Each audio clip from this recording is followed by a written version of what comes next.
যারা সরকারি চাকরির প্রিপারেশনে আছো, সেটা গভর্নমেন্ট কন্ট্রাকচুয়াল হোক বা গভর্নমেন্ট হোক, সেখানে কম্পিউটার অ্যাওয়ারনেস একটা বিশাল ভূমিকা পালন করে। সেই কম্পিউটার অ্যাওয়ারনেসের উপর প্রিপারেশন করার জন্য আমরা এক একটা চ্যাপ্টার ধরে ক্লাস নিয়ে আসছি তোমাদের সামনে। আজকে আমরা সাইবার সিকিউরিটি নিয়ে কথা বলবো। সাইবার সিকিউরিটি আজকের ডেটে একটা খুব গুরুত্বপূর্ণ এবং তাৎপর্যপূর্ণ ব্যাপার। এটা কমন সেন্স বা জেনারেল সেন্সে তোমাকে যেমন জানা উচিত, সরকারি চাকরির কম্পিউটার অ্যাওয়ারনেস পার্টে এটাও একটা চ্যাপ্টার। আজকে আমরা সাইবার সিকিউরিটি নিয়ে বিস্তারিতভাবে সবকিছু জানবো। সাইবার সিকিউরিটি বা ইন্টারনেট সিকিউরিটি আসলে কি, সেটাকে কিভাবে কাজে লাগাতে হয়, আমরা কিভাবে সাইবার সিকিউরিটি ব্যাপারগুলো আমাদের কম্পিউটার সিস্টেমে ইমপ্লিমেন্ট করব, কি কি সাবধানতা নিয়ে চলে আমরা সাইবার অ্যাটাক থেকে মুক্ত থাকব, সবকিছু বিস্তারিতভাবে জানবো। চ্যানেলের সাথে থাকো আর ভিডিওটা পুরো শেষ পর্যন্ত ভালো করে ফলো করো। এবং যারা গ্যারান্টি সহকারে গভর্নমেন্ট কন্ট্রাকচুয়াল চাকরি পেতে চাইছো, তারা আমাদের ট্রেনিং বা কোচিং প্রোগ্রামে সংযুক্ত হও, আমরা হাতে ধরে তোমাকে তৈরি করে দেবো। আমরা শুরু করছি আজকে আমাদের ক্লাস সাইবার সিকিউরিটির উপর। সবাই মন দিয়ে ক্লাসটা ফলো করো। অনেক পরিশ্রম করে দিনরাত এক করে এরকম ধরনের পিপিটি প্রিপারেশন করে ক্লাসগুলো নিই, সুতরাং একটা লাইক দিতে ভুল করবে না, বন্ধুদের মধ্যে ভিডিওটা ছড়িয়ে দিতে ভুল করবে না। শুরু হলো আমাদের সাইবার সিকিউরিটির ক্লাস। দেখো, সাইবার সিকিউরিটি আর একটা নাম হচ্ছে কম্পিউটার সিকিউরিটি, এটাকে আইটি সিকিউরিটিও বলে। সো আমি পিকে দাস, তোমাদের প্রিয় স্যার, ক্লাস নিচ্ছি, ক্লাসটা শেষ পর্যন্ত ফলো করবে। সো তোমরা ভালো করে এটা পড়ো, খুব ইন্টারেস্টিং টপিক, দারুণ ব্যাপার, আর আজকের দিনে এটা জানা উচিত। সো দেখো, প্রথম আমরা অলরেডি বললাম যে সাইবার সিকিউরিটি আর এক নাম হচ্ছে কম্পিউটার সিকিউরিটি অথবা আইটি সিকিউরিটি বলতে পারি। এটা একটা এমন একটা ইনফরমেশন টেকনোলজির ব্রাঞ্চ যেখানে আমরা ইনফরমেশনের সিকিউরিটি নিয়ে কথা বলি, ইনফরমেশনের সিকিউরিটি নিয়ে কথা বলি, which is intend to protect computers. Basically computer আর কম্পিউটার রিলেটেড ডেটাগুলোকে প্রোটেক্ট করার জন্য আমরা সাইবার সিকিউরিটির হেল্প নিয়ে থাকি বা আমাদের কম্পিউটারের সিকিউরিটির কথা ভেবে থাকি। কিভাবে সাইবার অ্যাটাক হয় বা তোমার কম্পিউটারে কিভাবে অ্যাটাক হয়, এটা তোমরা খুব ভালো করেই জানো যে কম্পিউটারে ভাইরাস নামে একটা ছোট্ট সফটওয়্যার যদি যে অ্যাটাকার সে যদি ইনসার্ট করে দিতে পারে, তাহলে তোমার কম্পিউটারে আনুষঙ্গিক অনেক ঝামেলা চলে আসবে, যেটা বিভিন্ন রকম ভাবে হতে পারে। সবকিছু ডিসকাস করব, পুরো ক্লাসটা ফলো করো। এবার কি সোর্স থেকে এই সাইবার অ্যাটাক হয় একটু সাবধান হয়ে যাবে। আজকের পর থেকে কতগুলো ব্যাপার বলবো যেগুলো সম্বন্ধে একটু সতর্ক হলে তুমি সাইবার অ্যাটাক বা সাইবার প্রতারণা থেকে অনেকটা নিশ্চিন্ত থাকবে। প্রথম কি, যেই প্রোগ্রামগুলো ডাউনলোড করা যাচ্ছে, যেমন মেলে বা অন্যরকম ভাবে অ্যাটাচ হয়ে যখন ইএক্সি ফাইল বা ডাউনলোডেবল প্রোগ্রাম আসছে, তখন সেগুলোকে অ্যাভয়েড করো। নেক্সট, ক্র্যাক সফটওয়্যার ইউজ করো না। তুমি কোনো ক্র্যাক সফটওয়্যার ইউজ করছো, তুমি হয়তো জানো না ওটাই তোমার কম্পিউটারে একটা ভাইরাসের সোর্স হয়ে তোমার জীবনটা ধ্বংস করে দিতে পারে। সো 2 নম্বরই সফটওয়্যার ইউজ করো না। Next, email attachment. ইমেলে যখন অ্যাটাচমেন্ট আসে, বিশ্বস্ত সোর্স ছাড়া অ্যাটাচমেন্ট গুলো খুলবে না, এবং সেটা যতক্ষণ না ভালো করে স্ক্যানিং হচ্ছে তার আগে খুলবে না, তার মধ্যে ভাইরাস অ্যাটাক থাকতে পারে। তুমি একটা আননোন কোন সিডি ডিভিডি বা সোর্স থেকে বুট বা কম্পিউটার স্টার্ট করবে না, সেখান থেকে ভাইরাস আসতে পারে। প্রোটেকশন, কিভাবে প্রোটেকশন নেবে এইসব সমস্যার থেকে, কিছু প্রাইমারি মেথড তোমাকে মেনটেন করলে অনেকটা প্রোটেক্টেড হয়। সিস্টেম অ্যাক্সেস কন্ট্রোল, সবকিছু বিস্তারিতভাবে ডিসকাস করব। Next, data access control, next discuss করব সবকিছু। আগে নামগুলো বলেছি, system and security administration, system design. এবার এক একটা করে ডিসকাস করব। সিস্টেম অ্যাক্সেস কন্ট্রোল, তোমার সিস্টেম বা কম্পিউটারকে যে কাউকে অ্যাক্সেস করতে দেবে না, বা কোনো সংস্থার কোনো কম্পিউটার যে কেউ যখন তখন অ্যাক্সেস করতে পারবে না। সিস্টেমটা অ্যাক্সেস করার নির্দিষ্ট কোনো নিয়ম, রুলস, রেগুলেশন থাকবে, সেটা ফলো করেই করতে হবে। ডেটা অ্যাক্সেস কন্ট্রোল, সিস্টেমের মধ্যে বা কম্পিউটার নেটওয়ার্কে যখন কম্পিউটার থাকে তখন ডেটাগুলো ইজিলি সবাই অ্যাক্সেস করতে পারে। সেই ডেটা কে অ্যাক্সেস করতে পারবে, কে পারবে না, তার একটা ভালো রেস্ট্রিকশন থাকা দরকার। System and security administration, administration পার্টটাকে খুব স্ট্রং রাখতে হবে। সিস্টেম এবং সিকিউরিটি দুটো অ্যাডমিনিস্ট্রেশন পয়েন্ট অফ ভিউতে অনেক স্ট্রং থাকবে, যেটা চট করে কোনো অপ্রয়োজনীয় সিস্টেম হ্যাকিং যেন না হয়। Next, system design. সিস্টেমটাকে এমনভাবে ডিজাইন করব বা হার্ডওয়্যার এবং সফটওয়্যার গুলো এমনভাবে চুজ করব যেখানে অটোমেটিক্যালি প্রোটেকশন থাকবে এই ধরনের সাইবার অ্যাটাক থেকে। Components of computer security. Computer সিকিউরিটির কি কি কম্পোনেন্ট থাকে? বেসিক কম্পোনেন্ট গুলো হচ্ছে কনফিডেন্সিয়ালিটি, তোমাকে ইনফরমেশনে কনফিডেন্সিয়ালিটি মানে কনফিডেন্সিয়াল যেন থাকে ইনফরমেশন, এটা খেয়াল রাখতে হবে। ইন্টিগ্রিটি অবশ্যই থাকতে হবে, তোমার অথেন্টিকেশন অবশ্যই থাকতে হবে, তোমার অ্যাক্সেস কন্ট্রোলের ব্যাপারটা অবশ্যই থাকতে হবে, তোমার নন রিপুডিয়েশন তোমার ব্যাপারটা থাকতে হবে, কোন সোর্স থেকে ডেটা এসছে, কিভাবে এসছে, সবকিছু আনুষঙ্গিকভাবে জেনে তবেই ডেটা অ্যাক্সেস করবে। অ্যাভেলেবিলিটি একটা ইম্পর্টেন্ট ফ্যাক্টর, সেটা খেয়াল রাখতে হবে। প্রাইভেসি, সবসময় প্রাইভেসি ব্যাপারটাকে মেনটেন করতে হবে। স্টেনোগ্রাফি ম্যাটারটাকেও মাথায় রাখতে হবে। এগুলো প্রত্যেকটাই হচ্ছে বিভিন্ন কম্পোনেন্ট রিলেটেড টু কম্পিউটার বা সাইবার সিকিউরিটি। লাস্ট হচ্ছে ক্রিপ্টোগ্রাফি। যখন আমরা কোনো ইনফরমেশন ডিজিটাল ফরম্যাটে পাঠাচ্ছি তখন ক্রিপ্টোগ্রাফির হেল্প নিয়ে আমরা সেটাকে সিকিউর করতে পারি। ম্যালওয়্যার কি সেটা আমরা জানবো, অনেকেই নাম শুনেছো, আজকে একটু ভালো করে জানবো। Malware short form of malicious software. Malicious সফটওয়্যারকে সংক্ষিপ্তে ম্যালওয়্যার বলে। Any intrusive software developed by cyber criminals. Cyber hacker যারা হয় তাদের সাইবার ক্রিমিনাল বলা হয়।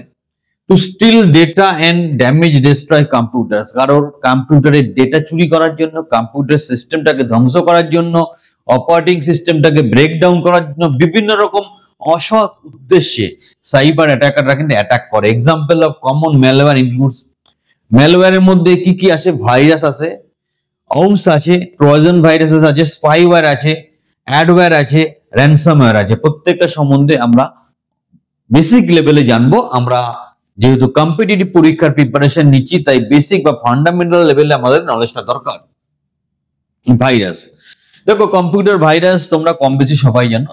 তাহলে কম্পিউটার ভাইরাস হচ্ছে একটা ম্যালওয়্যারের একটা পার্ট। হ্যাঁ, ম্যালিসিয়াস সফটওয়্যার একটা পার্ট হচ্ছে কম্পিউটার ভাইরাস। এটা একটা ছোট্ট প্রোগ্রাম, যেই প্রোগ্রামটা কম্পিউটারে ঢুকে ওর অপারেশন, ওর ডেটা সব দিক দিয়ে গন্ডগোল করতে পারে। That is called virus. Virus যখন কম্পিউটারে এফেক্ট করে কি কি সমস্যা তৈরি হতে পারে? প্রোগ্রাম ড্যামেজ হতে পারে, ফাইল ডিলিট হয়ে যেতে পারে, ডিভাস্টিং চেঞ্জেস, অপ্রয়োজনীয় অপ্রত্যাশিত কোনো পরিবর্তন হার্ড ড্রাইভে হতে পারে এবং কম্পিউটারের স্পিডটা কমে যেতে পারে, বিভিন্ন রকম অপ্রাসঙ্গিক মেসেজ তোমার সামনে আসতে পারে। ওম কাকে বলে? Worm is a type of malware malicious software that can replicate rapidly spread across devices in a network. একটা নেটওয়ার্কে ওম যখন ঢুকে যাবে ফটাফট 2 থেকে 4, 4 থেকে 8, 8 থেকে 16 এরকম হয়ে পুরো ছড়িয়ে গিয়ে সিস্টেমটাকে স্লো করে দেবে এবং ব্লক করে দেবে। সো এটা একটা খুব ডেঞ্জারাস ম্যালিসিয়াস সফটওয়্যার। আর কিছু এক্সাম্পল আমরা জেনে রাখবো, এমসিকিউর জন্য কাজে লাগবে। বাগল, I love you, Morris, NIMDA, এগুলো our example. Trojan horse virus is a type of malware that downloads onto a computer. This is a legitimate program. Its delivery method typically sees the attacker use social engineering to hide malicious code within legitimate software to try gain user system access. User সিস্টেমটাকে access করে তার software গুলো access করা হচ্ছে ট্রোজানের primary target এবং এটা social নেটওয়ার্কের মাধ্যমে আসার চান্স থাকে। উদাহরণ বেস্ট, সাব7, জেস, জেরো অ্যাক্সেস, এগুলো হচ্ছে রুটকিট, এগুলো হচ্ছে এক্সাম্পল। স্পাইওয়্যার কি? স্পাইওয়্যার একটা malicious software gathers data from device user and sends to third party. মানে এটা কি করে? একটা কম্পিউটারে ঢুকে গেল, সেই কম্পিউটার থেকে অন্য কম্পিউটারে ডেটা ট্রান্সফার হলো, কিন্তু যে পাঠাচ্ছে সে জানেও না যে মেসেজটা পাঠিয়েছি। মানে তোমার কম্পিউটার থেকে তুমি মেসেজ আমাকে পাঠিয়েছো কিন্তু আমি জানি না সেটা কে করেছে, স্পাইওয়্যার। সো সাবধান। উদাহরণ কি আছে? Cool web search, FinFisher, Zango, গ্লোভ জরাজান, কিলগার্স, এগুলো হচ্ছে example. Symptoms of malware attack. ম্যালওয়্যার অ্যাটাকের সিমটমস কি আছে? তুমি কি করে বুঝবে তোমার সিস্টেম বা কম্পিউটার ম্যালওয়্যার অ্যাটাক করেছে? কি করে বুঝতে পারবে সেটা তুমি দেখো। There is list of symptoms malware attack, সেটা তোমাকে দেখে তুমি বুঝতে পারবে কি কি। primarily odd message are displaying on the screen. স্ক্রিনে উল্টো পাল্টা মেসেজ চলে আসে, নোংরা মেসেজ চলে আসে অনেক সময়। নেক্সট, সাম ফাইলস, কোনো ফাইল দেখছো তুমি মিসিং হয়ে গেছে, যেটা মিসিং হওয়ার কথা না, থাকার কথা। সিস্টেম রান স্লো, কম্পিউটার অনেক স্লো হয়ে গেছে। PC crashes and restarts again and again, PC automatically restart, আবার রিস্টার্ট হয়ে যাচ্ছে। ড্রাইভস আর নট অ্যাক্সেসেবল, যে কম্পিউটার যে ড্রাইভার গুলো আছে সেগুলো তুমি অ্যাক্সেস করতে পারছো না। Antivirus software will not run or install, antivirus software run করছে না বা ইনস্টল করতে পারছে না। Unexpected sound or music plays, আচমকা অপ্রত্যাশিত আওয়াজ শোনা যাচ্ছে, উল্টো পাল্টা মিউজিক শোনা যাচ্ছে। দা পয়েন্টার চেঞ্জেস ইস গ্রাফিক, পয়েন্টার গ্রাফিকটাকে দুমদারাক্কা চেঞ্জ করে দিচ্ছে। System receive strange emails containing odd attachment or viruses, system কি করছে, উল্টো পাল্টা স্ট্রেঞ্জ ইমেল পাচ্ছে, আবার অড অ্যাটাচমেন্ট চলে আসছে, উল্টো পাল্টা ভাইরাস চলে আসছে। এইগুলো ঘটনাগুলো ঘটলে ভাববে ম্যালওয়্যার অ্যাটাক হয়েছে। আর কি আছে, PC starts performing functioning like opening closing window running, automatically window খুলছে বন্ধ হচ্ছে, এই ধরনের সমস্যাগুলো তৈরি হচ্ছে। Some other threats to computer security, আর কি ধরনের প্রবলেম বা থ্রেটস আছে কম্পিউটার সিকিউরিটির, একটা হচ্ছে spoofing, salami technique, hacking, cracking, phishing, spam, adware, rootkit, এগুলো সম্বন্ধে আমাদের জানতে হবে। স্পুপিংটা কি? Spoofing is a technique through which a cyber criminal disguises themselves as a known and trusted source। এখানে কি হয়, যে অ্যাটাকার আছে, সে সিস্টেমের কাছে একটা বিশ্বস্ত বা অথরাইজ সোর্স হিসাবে কাজ করে বা পারমিটেড সোর্স হিসাবে। সো বিভিন্ন ফরম্যাটে হতে পারে, যেমন আইপি অ্যাড্রেস হ্যাক হতে পারে, ডিএনএস হ্যাক হতে পারে, জিপিএস স্পুপিং হতে পারে, ওয়েবসাইট হ্যাক স্পুপিং হতে পারে, কল স্পুপিং হতে পারে। পরেরটা সালামি টেকনিক, তুমি এটা ব্যাপারটা কেমন হলো, তো ধরো একজন সাইবার অ্যাটাকার বা সাইবার ক্রিমিনাল, সে 1 লক্ষ টাকা 2 নম্বরই ভাবে তার অ্যাকাউন্টে নেবে। সে কি করবে, 1 লক্ষ লোকের থেকে 1 টাকা করে নেবে, নিয়ে তার অ্যাকাউন্টে জমা করবে। এইভাবে ছোট ছোট করে যে চুরিটা করছে সেটাই হচ্ছে সালামি টেকনিক। কারণ আমার অ্যাকাউন্ট থেকে একবার 1 লক্ষ টাকা গেলে আমি সতর্ক হয়ে যাব, কিন্তু 1 টাকা করে এক লোকের কাছ থেকে নিয়ে নিলেও 1 টাকার জন্য কেউ মাথা ব্যথা করবে না। হ্যাকিং আমরা খুব শুনি, এটা কি আছে, এটা হচ্ছে computer system network easily gain unauthorized access to personal, unauthorized ভাবে তোমার কম্পিউটার বা তোমার সিস্টেমে ঢুকে পড়বে, তোমার ডেটা চুরি করবে, সেটাকে আমরা বলি হ্যাকার। সাবধান হয়ে যাবে হ্যাকারের থেকে। Hacking is not always a malicious activity, হ্যাকিংটা সবসময় মেলিসিয়াস হয় না, but the term has mostly negative connotation due to the its association in cyber crime. দেখো, তোমরা এথিক্যাল হ্যাকিং বলে একটা জিনিস জানবে। তোমাকে যদি চোর ধরতে হয়, তাহলে চোর কি করে চুরি করতে পারে সেটাও জানতে হবে। সো হ্যাকিং বা এথিক্যাল হ্যাকিং আমাদের কিন্তু একটা কোর্সই হয়, সেটা জেনে আমরা কিন্তু কম্পিউটারে যে প্রবলেম গুলো হয়, যে অ্যাটাক গুলো হয়, সেগুলো প্রোটেক্ট করতে পারি। সো আমরা কিন্তু এথিক্যাল হ্যাকিং শিখে হ্যাকারদের নষ্ট করতে পারি, ধ্বংস করতে পারি। ক্র্যাকিংটা কি? একটা সফটওয়্যার আছে, আমরা ম্যাক্সিমাম লোকজনই উইন্ডোজ ইউজ করি কম্পিউটারে। উইন্ডোজটা ম্যাক্সিমাম টাইমে ক্র্যাক ভার্সন হয়, আর যখনই ক্র্যাক ভার্সন হয় সেটা 2 নম্বরই ব্যাপার। আর সেখান থেকে কিন্তু এন্ট্রি নিতে পারে অনেক রকম প্রবলেম বা ভাইরাস অথবা attack.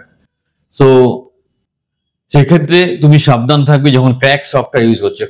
Fishing scams tricks user debugging sensitive data, downloading malware, exposing in their organization to cyber crime. Phishing কি হচ্ছে, যে scam trick user into sensitive data, downloading malware, exporting মানে সেন্সিটিভ ডেটা, অন্যান্য information তোমার থেকে fishing করে চুরি করে নিতে পারে। স্প্যাম তোমরা সবাই জানো, একসাথে যদি অসংখ্য লোককে তুমি মেসেজ পাঠাচ্ছ, সেটা অ্যাকচুয়ালি স্প্যাম হয়ে যায়। তো সেটাও একটা কাইন্ড অফ সাইবার অ্যাটাক। অ্যাডওয়্যারের সমস্যাটা কেমন? অ্যাডওয়্যার যদি একবার অ্যাটাক হয়ে যায়, বিভিন্ন রকম উল্টো পাল্টা অ্যাড তোমার কম্পিউটার বা সিস্টেমে আসতে হবে। তোমার মোবাইলেও এটা হতে পারে, দেখবে অজান্তে বিভিন্ন রকম অ্যাড চলে আসছে এবং তারা ভিতরে তোমার অ্যাক্সেসটা কন্ট্রোল করছে। তো সেই জন্য এটার থেকে সাবধান থাকবে। Rootkit a type of malware design to access and control over target device. একটা ডিভাইসকে অ্যাটাক করার জন্য, কন্ট্রোল করার জন্য rootkit always most rootkits affect the software and operating system, some can also infect your computer hardware and firmware. এটা কিন্তু computer হার্ডওয়্যারকেও নষ্ট করতে পারে, সেই জন্য রুটকিট নামটা এসছে। কি সমাধান কি আছে? এত তো টেনশনের কথা শুনলাম, ভয়ের কথা শুনলাম, অ্যাটাকের কথা শুনলাম, তাহলে কি কি ব্যাপারে সাবধানতা অবলম্বন করতে হবে যাতে আমরা মুক্তি পাই? কি কি করতে হবে? অ্যান্টিভাইরাস অবশ্যই ইউজ করা উচিত কম্পিউটারে, ভালো পারচেস, বিনা পয়সা না, ফ্রি না, পয়সা দিয়ে অ্যান্টিভাইরাস কেনো। ডিজিটাল সার্টিফিকেট ইউজ করো, ডিজিটাল সিগনেচার ইউজ করো, ফায়ারওয়েল ইউজ করো, পাসওয়ার্ড ইউজ করো, তাহলে তুমি অনেকটা সেফ হয়ে যাবে। এবার অ্যান্টিভাইরাস সফটওয়্যার তোমরাই সবাই জানো যে আমরা কম্পিউটারে অ্যান্টিভাইরাস নর্টন সবচেয়ে ভালো চলে, সেরকম অ্যান্টিভাইরাস আমরা কম্পিউটারে ইনস্টল করলে যখনই ভাইরাস আসবে বা অন্যান্য ম্যালিসিয়াস সফটওয়্যার আসবে, ওরা সেটাকে নষ্ট করে সিস্টেম থেকে রিমুভ করে দেবে। ডিজিটাল সার্টিফিকেট একটা ক্রিপ্টোগ্রাফিক জিনিস, এটা পাবলিক কি proof authenticity of server device বা ইউজার কারোর অথেন্টিসিটি বা যদি তুমি চাও তাহলে ডিজিটাল সার্টিফিকেট হেল্প নেওয়া যেতে পারে। ডিজিটাল সিগনেচার, যখন আমরা ধরো আমি কোন ইনকাম ট্যাক্স ফাইল আপলোড করছি, সেটা অথেন্টিক করার জন্য আমি আমার ডিজিটাল সিগনেচারটা ইউজ করতে পারি। অনেকে মনে করে যে ডিজিটাল সিগনেচার মানে হচ্ছে আমি একটা কাগজে সিগনেচার করলাম, সেটা স্ক্যান করে তুললাম, সেটা ডিজিটাল সিগনেচার নয়, ওটা আলাদা একটা কোডিং টেকনিকের মাধ্যমে করা হয়, বাট দুটো সেম নয়, এটা তুমি জেনে রাখো। এরপর দেখো ফায়ারওয়েল, এটা কি হচ্ছে? এটা একটা নেটওয়ার্ক সিকিউরিটি, যেটা কি করে যে কিছু সিকিউরিটি রুল এখানে আগে থেকে বলে দেওয়া হয়, যেটা ফলো করলে device incoming and outgoing network traffic and কি ট্রাফিক আসবে কি ট্রাফিক যাবে সেটাকে ভালো করে মনিটরিং করে কোনটা পাস করবে কোনটা করবে না, সেটা ফায়ারওয়েল কাজ করে। তোমার আমার বাড়ির মধ্যে একটা দেওয়াল রাখলে হট করে কেউ এই বাড়ি থেকে ওই বাড়ি আসতে হবে, ওই বাড়ি থেকে এই বাড়ি আসতে হবে, সেই সেম কাজ পারফর্ম করে ফায়ারওয়েল। পাসওয়ার্ড, সব জায়গায় যেখানেই তোমার জরুরি ডকুমেন্টস হচ্ছে, অথেন্টিক ডকুমেন্ট হচ্ছে, এটা পাসওয়ার্ড ইউজ করার চেষ্টা করো, যতটা পারো কঠিন পাসওয়ার্ড ইউজ করো এবং মনে রাখার চেষ্টা করো, কোথাও লিখে রাখবে না। ফাইল অ্যাক্সেস পারমিশন, যাকে তাকে ফাইল অ্যাক্সেস পারমিশন দেবে না। এবার ফাইল অ্যাক্সেস পারমিশনের কয়েকটা ভাগ আছে, তুমি জেনে রাখো। Read, allow user or group two view A file, একটা ফাইল যদি গ্রুপকে শো করাতে চাও বা রিড করাতে চাও তাহলে রিড ইউজ করবে। রাইট, যদি তুমি তার মধ্যে কিছু লিখতে চাও রাইট ইউজ করবে। এক্সিকিউট করতে চাইলে এক্স ইউজ করবে। সো এইগুলোকে বলা হয় ফাইল অ্যাক্সেস পারমিশন। ছোট্ট করে একটু মনে রাখো, এমসিকিউ আসতে পারে। টার্মস রিলেটেড টু সিকিউরিটি, যেটা সিকিউরিটির সাথে যে টার্মস গুলো রিলেটেড আছে, eavesdropping, next eavesdropping sorry, masquerading, patches, logic bomb, application gateway, proxy server. So এগুলো ছোট্ট করে একটু জানবো প্রত্যেক। Eavesdropping, attack occurs when hacker interrupts the release or modify data that is transmitted between two devices, দুটো ডিভাইসের মধ্যে ডেটা ট্রান্সফার হচ্ছে, তার মধ্যে ঢুকে গিয়ে অ্যাটাকার ডেটাগুলো গন্ডগোল করলো, সেটা হচ্ছে এভারড্রপিং। নেক্সট মাস্কুয়ার্ডিং, এটা কি? Type of threat action whereby unauthorized entity gains access to a system, একটা সিস্টেম এর অ্যাক্সেস আনঅথরাইজড ভাবে নিয়ে নেওয়া হয় এবং উল্টো পাল্টা কাজ শুরু করা হয়। প্যাচেস, তোমরা যারা সফটওয়্যার ইউজ করো, যে সফটওয়্যার এখন ইনস্টল করতে একটা প্যাচ দিতে হয়, প্যাচ না দিলে সফটওয়্যারটা কাজ করে না। সো প্যাচেস আর সফটওয়্যার আর operational system update that address security vulnerabilities within a program or product. Software vendors may choose to release updates to fix performance bugs. So এই প্যাচটা ইউজ করলে এর মধ্যে কোনো বাগ, কোনো এরর আসলে আমরা ক্যাচ আপ করতে পারি। লজিক বোম, খুব সুন্দর নাম। এটা কি হয়? এটা একটা নির্দিষ্ট কন্ডিশন অ্যাচিভ করলে এই ভাইরাস বা ম্যালিসিয়াস অ্যাটাকটা হয়। যেমন একটা নির্দিষ্ট ডেট এবং টাইম যদি রিচ করে, দেখা গেল একসাথে এটা সবাই অ্যাক্টিভেটেড হয়ে গেল, এটাকে লজিক বুম বলা হয়। Application gateway, application gateway is an application program that runs on farewell system between two network, দুটো নেটওয়ার্ক আছে, তার মধ্যে আমরা অ্যাপ্লিকেশন গেটওয়ে ইউজ করলে একটা প্রাচীরের মতো তৈরি হয়, তাহলে খানিকটা হলে প্রোটেকশন তৈরি হয়। Proxy server is a system or router that provides gateway between users and internet. তুমি ইন্টারনেট ইউজ করছো, ইন্টারনেট আর ইউজার তোমার মধ্যে একটা প্রাচীর তৈরি করবে প্রক্সি সার্ভার তোমাকে প্রোটেকশন দেওয়ার জন্য। কিছু কোশ্চেন প্র্যাকটিস করবো, কেমন কোশ্চেন আসে কম্পিটিটিভ পরীক্ষা, আইসিটি, বিএসকে, ব্যাংকের চাকরি, অন্যান্য জায়গায়, সেটা একটু জানবো। A malware is a program, hardware, person, none of this. কি হবে আনসার? আনসার হবে program. Next, a person who is expertise for software, একজন যিনি সফটওয়্যার এক্সপার্ট, তাকে আমরা কি বলি? Spammer, hacker, instant messenger, none of this, hacker. Next, and antivirus is an antivirus আসলে কি? Program code, computer, company name, application software is the right answer. Next, a digital signature is an digital signature আসলে কি? Scanned signature in binary form, encrypted information, handwritten signature. কি হবে? none of this. কি হবে answer? encrypting information. Next, to protect yourself from computer hacker instruction, you should install a computer hacker থেকে মুক্তি পাওয়ার জন্য কি ইনস্টল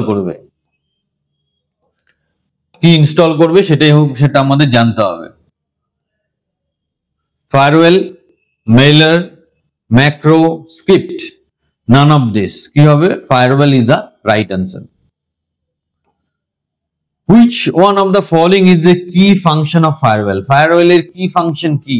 নিচের মধ্যে কোনটা? Monitoring, deleting, copying, moving, none of this. Monitoring is the right answer. Next,